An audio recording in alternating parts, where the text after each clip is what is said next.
Shalom sahabat semua dan salam sejahtera. Marilah kita memulakan hari kita dengan menyantap firman Tuhan. Sarapan kasih yang membawa terang bagi jalan kita serta kesegaran bagi jiwa kita. Dalam Kejadian 27 ayat 9 dan 10, firman Tuhan menyatakan, "Pergilah ke tempat kambing domba kita, ambillah dari sana 2 anak kambing yang baik, maka aku akan mengolahnya menjadi makanan yang enak bagi ayahmu seperti yang digemarinya. Bawalah itu kepada ayahmu supaya dimakannya agar dia memberkati engkau sebelum dia mati." Sahabat semua, kisah dalam Kejadian 27 ini adalah satu kisah yang penuh dengan kekeliruan moral dan keretakan keluarga. Kita melihat seorang bapa yang buta secara fisikal dan mungkin juga secara rohani. Seorang ibu yang bertindak di luar batas. Dan seorang anak yang menggunakan penipuan untuk mendapatkan apa yang dia mahu. Namun di tengah semua kelemahan manusia ini, kita juga dapat melihat bagaimana Tuhan tetap bekerja untuk melaksanakan rencananya. Kisah ini bermula dengan Ishak yang sudah tua dan matanya kabur. Dia tahu hidupnya tidak lama lagi. Dalam budaya Israel, berkat bapa adalah sesuatu yang sangat penting karena ia bukan sekadar kata-kata baik, tetapi satu pengesahan rohani tentang pewarisan janji Tuhan. Namun perhatikan, Ishak tahu dari sejak awal bahwa Tuhan telah berfirman kepada Rebeka dalam Kejadian 25 ayat 23 bahwa yang muda yaitu Yakub akan menjadi penerima janji. Tetapi Ishak karena lebih menyayangi Esau, mungkin karena makanan buruan Esau, berusaha untuk memberkati Esau secara rahasia. Dia tidak memanggil seluruh keluarga untuk upacara pemberkatan ini, tetapi mahu melakukannya secara senyap. Kadangkala kita coba menjalankan kehendak kita sendiri, walaupun kita tahu apa yang Tuhan sudah nyatakan. Kita coba mengawal keadaan untuk memenuhi keinginan hati kita. Kita mesti bertanya, apakah keputusan saya ini selaras dengan firman Tuhan atau sekadar kehendak saya sendiri? Rebeka mendengar apa yang Ishak rancangkan dan segera bertindak.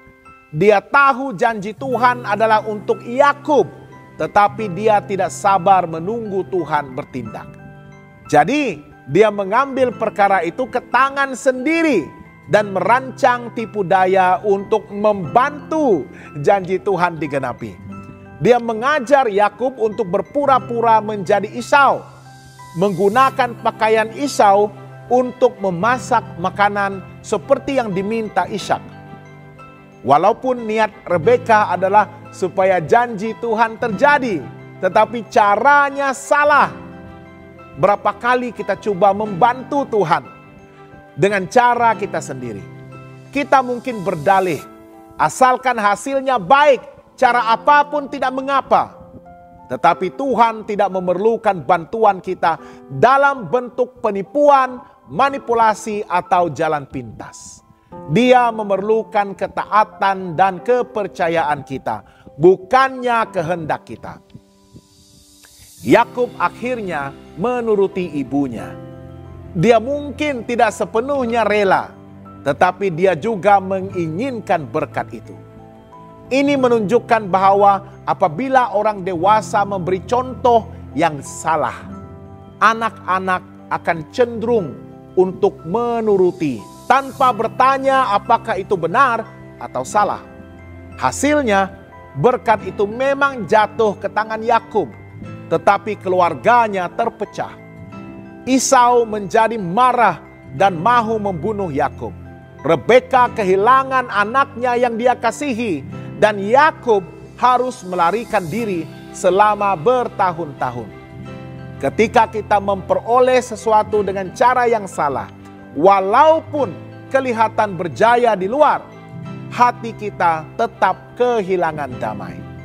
Hubungan kita dengan orang lain mungkin rusak. Jalan Tuhan adalah jalan damai, bukan manipulasi dan tipu daya. Meskipun Ishak berniat memberkati Esau dan Rebeka serta Yakub menggunakan cara yang salah, rencana Tuhan tetap terjadi. Tuhan memilih Yakub untuk meneruskan janjinya kepada Abraham. Ini menunjukkan bahwa walaupun manusia gagal dan penuh kelemahan, Tuhan tetap setia melaksanakan rencananya.